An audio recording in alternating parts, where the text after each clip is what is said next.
पिछले दिनों में हमने जिस सेगमेंट पर चर्चा किया था उससे किस प्रकार के क्वेश्चंस बनते हैं इस पर भी हमें विचार करने की ज़रूरत है। तो आइए कुछ क्वेश्चंस के अनुसार हम इसको देखते हैं। तो जैसे कि हम लोग संसदीय समितियों पर विचार कर रहे थे, तो पहला क्वेश्चन तो यही बनेगा कि संसदीय समितियां कितने प्रकार की होती हैं।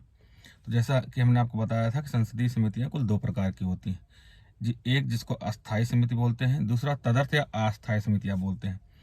अस्थायी समितियां वे होती हैं जिनका संसद द्वारा या अध्यक्ष द्वारा या सभापति के द्वारा प्रतिवर्ष या समय समय पर निर्वाचन या मनोनयन किया जाता है।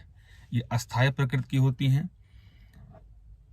कार्यों की प्रकृति के आधार पर इनको कुल 6 प्रकार में बांटा गया है। एग्जाम्पल के तौर पे हमने आपसे बात की थी प्राकलन समिति या एस्टीमेट कमेटी जिसको आप बोलते हैं। दूसरा आपने लोक लेखा समिति या पब्लिक अकाउंट कमेटी की बात कर सकते हैं। तीसरा सार्वजनिक या सहकारी उपक्रमों संबंधी समिति है।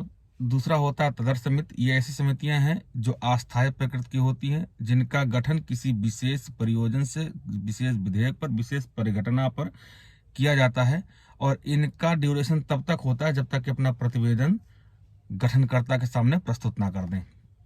एग्जाम्पल के तौर पे हमने जांच कमेटी देखी थी और सलाहकार कमेटी देखी थी। जांच कमेटी जो किसी विशेष घटना के जांच के लिए गठित की जाती है।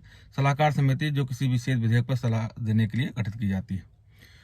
फिर इसी क्रम में हमने सबसे पहले देखा था जेपीसी, ज्वाइंट पार्लियामेंट्री कमेटी। तो सबसे पहला सवाल यही है कि ज्वाइंट पार्लियामेंट्री कमेटी क्या है। तो ज्वाइंट पार्लियामेंट्री कमेटी यानी कि संयुक्त संसदीय समिति दोनों सदनों के सदस्यों को मिलाकर किसी विशेष विधेयक, किसी विशेष परिघटना, किसी विशेष विषय पर चर्चा या जांच के लिए गठित की गई समिति है, जो तदर्थ प्रकार की यानी कि अस्थायी प्रकृति की होती है। इसके सदस्यों की संख्या निश्चित नहीं है, अर्थात इसमें सदस्य संख्या कितनी होगी ये डिपेंड करता है अध्यक्ष या गठनकर्ता के ऊपर या संसद के ऊपर। आमतौर पर ये देखा गया है कि जो जेपीसी है इसमें राज्यसभा की तुलना में लोकसभा सदस्यों की संख्या दोगुनी होती है। एग्जाम्पल के तौर पे कि अगर जेपीसी की कुल सदस्य संख्या 15 है तो इसमें से 10 लोकसभा से हैं और 5 राज्यसभा के होंगे। फिर इसी क्रम में हमने आगे देखा था प्राकलन समिति के बारे में बात की थी। तो सबसे पहला सवाल यह कि प्राकलन समिति क्या है। तो प्राकलन समिति या जिसको आप एस्टीमेट कमेटी बोलते हैं, यह एक अस्थायी प्रकृति की समिति है। इसका गठन प्रतिवर्ष सदन द्वारा, संसद द्वारा किया जाता है। ये पूरी तरह से लोकसभा के सदस्यों के द्वारा गठित की जाती है। इसमें राज्यसभा के सदस्यों की कोई भूमिका नहीं होती। इसी कारण इसको लोकसभा की प्राकलन समिति भी कहते हैं। इसकी कुल सदस्य संख्या 30 है और 30 जो होते हैं वो लोकसभा के सदस्य होते हैं। अगला ये है कि जो एस्टीमेट कमेटी है या जो प्राकलन कमेटी है उसका कार्य क्या है।